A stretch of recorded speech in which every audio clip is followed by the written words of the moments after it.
First up, GPL cannot afford to pay a salary increase at this time, says CEO.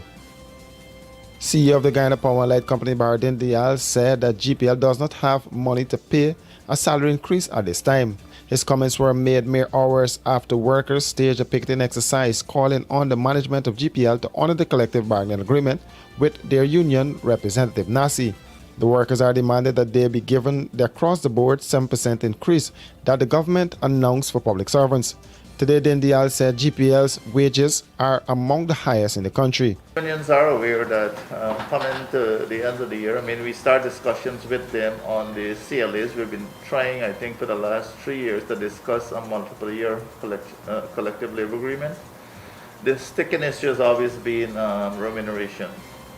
They are aware that coming to the end of the year, like we are this year, last year was a similar situation where we essentially don't have, from a business standpoint, we don't have money to pay an increase.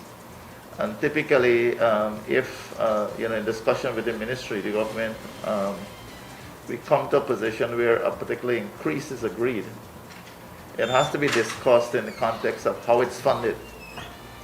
And we know that 7% has been awarded to public servants, and the expectation of the unions currently is that they would get the 7%. But is it sustainable? GPL's wages are among the highest in the country, and so that has to be discussed. We're still waiting on a detailed discussion and essentially a mandate on what is to offer. We're going to offer to the unions. The CEO made it clear that there is no breakdown in negotiations with the unions on the matter. Whatever increases are there, or whatever a name we associate with it, I think is going to be discussed at the right forum, and whether GPL's ability to pay and to sustain this increase is what's going to be discussed. Do you have an offer now?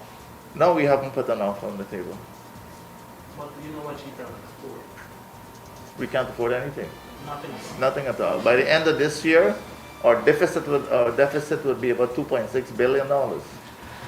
So whatever we pay basically has to be borrowed.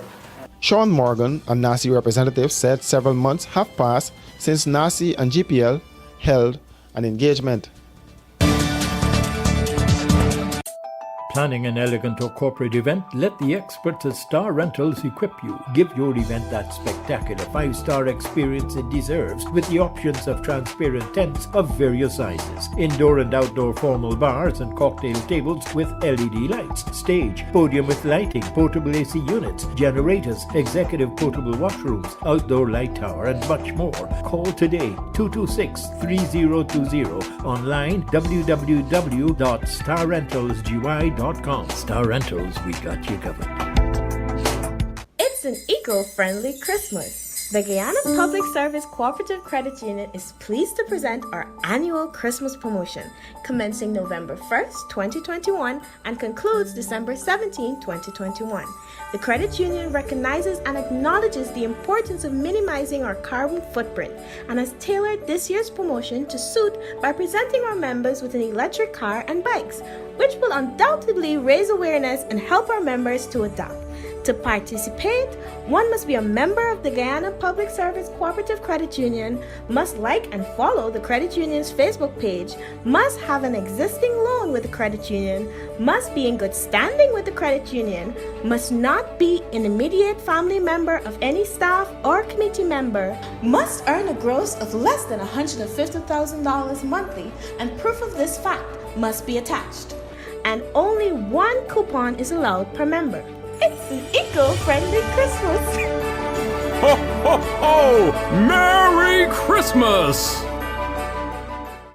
Are you having problems sleeping at night? Well, worry no more. Comfort Sleep mattresses are simply the best. Comfort Sleep provides quality products, factory fresh, and better value. With every purchase you make, you become part of our family and help to fulfill the need of the less fortunate. Comfort Sleep, as part of their corporate duty, provides meals for over 500 children in regions 3, 4, and 6, 3 times a week. This, among other charitable events, year-round is part of our mandate. What are you waiting for? Keep the dream going. Be part of this great family. Comfort Sleep. Eccles Industrial Estate, East Bank, Demerara. Telephone 233-3013 or 233-2657. Email comfortsleep49@gmail.com.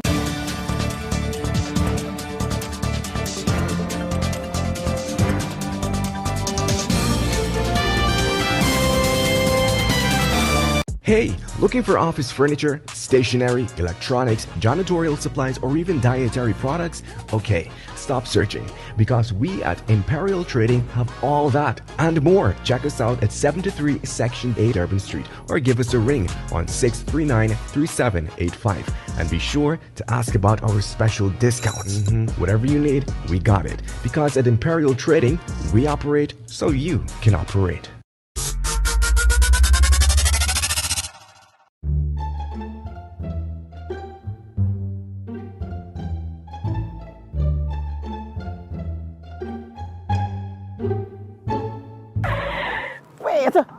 What you doing with he? He is red flag. All he chain is red flag. Everything for his red flag. Once y'all calling me tell you something. What you doing now? What you doing out there? Man, Granny, look like good, man. I good, but you just hype me up. Hey. You make a joke. You don't hear about the big show? The 12th of December, James Bond place. But y'all, I got to pull my cooler because it's all about what in your cooler. I got to put things in my cooler because red flag don't be there at the show. They get crazy. Yes. Calvin Boyd, that's my grandson. So they get fame band. This the first time you can see Granny singing with a band. Oh, Lord. And also we get Odessa Primus. And we even get Chopo. All of a sudden. Big man. What you mean? Man, Granny, let me come go. along. Let me go. Let me go. Don't worry. The PNC should be thankful to Joe Harmon for being around for both the 2011 and 2015 win. Joe Harmon, as I said before, knows elections in this country more than anybody else. We would like to endorse Mr. Joseph Harmon as the leader of the PNCR. I will vote for him as party leader now. Vote Joseph Harmon for leader of the PNCR. Fremont accused Colin Bailey today filed a $100 million lawsuit against the state almost 2 months after his High Court trial came to an abrupt end. Bailey, an ex-policeman who had spent over 5 years behind bars for the 2013 murder of his reputed wife, is suing for unlawful imprisonment, malicious prosecution, and breach of his fundamental right. I would not be doing justice to other people who are there, getting charged wrongfully, and being in prison and just come out and do absolutely nothing. I feel that I've spent 6 years in prison and coming out and doing absolutely nothing. I've wasted my life. This is one point that I feel that I should stand firm and take a step against such injustice.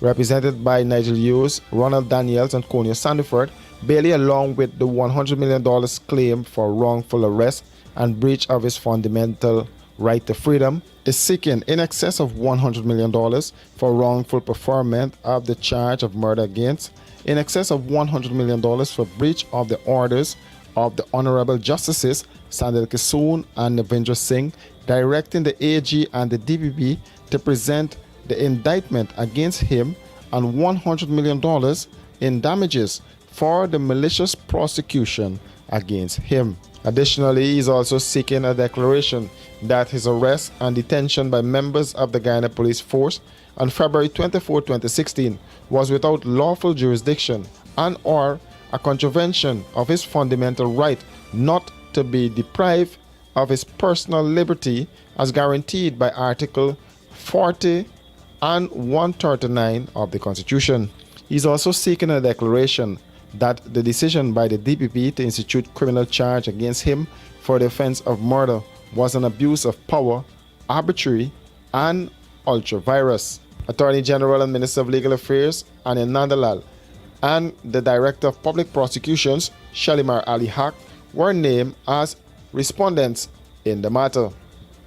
On October 13, Bailey was freed by Justice Joan Barlow after the state prosecutor, Sarah Martin, conceded that there was no evidence linking him to the crime. Hughes then made a submission for the charge to be dismissed.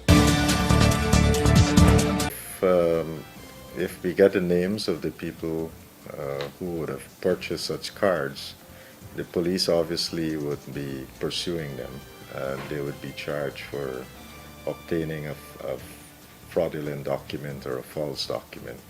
Guyana's Minister of Health, Dr. Frank Anthony, speaking there. The minister described the sale of fake vaccination cards as a dangerous activity. Imagine somebody in possession of a fake vaccination card. If that person gets sick, come into the hospital, and